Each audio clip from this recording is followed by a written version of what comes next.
हाम्रो भाइहरूको चाहिँ एकदम राम्रो छ केटाहरूले अब जे आइपर्छ त्यो गर्ने है धन हुन्छ उसको मेरो एकाउन्ट हुन्छ तरिका के छ यस्तो गर्छ भने सिग्नेचर जिन्दगीमा गरेर जे बस्छ आइपर्छ त्यो गर्ने अहिलेको युवाहरू हाम्रो चाहिँ पाग्रेस नगरपालिका वडा नम्बर 6 जाल्पादेवीको यहाँ जाल्पादेवीमा चाहिँ यहाँ टोइलेट बनाउने हाम्रो कार्यक्रम भइरहेछ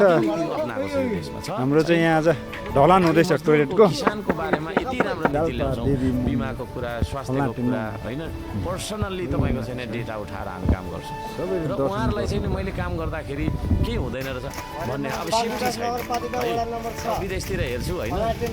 तपाईँको पुरा लगाएको हुन्छ सेफ्टी होइन 5-10वटा हार्नेस लगाएर काम गरिरहेको होइन यस्तो गरेर केही छैन है केही छैन मासमा गरिरहेको हुन्छ त्यस्तो मजदुर केस लडेर ढाड भाँचियो भने के हुन्छ भाँचिरहेको छ होइन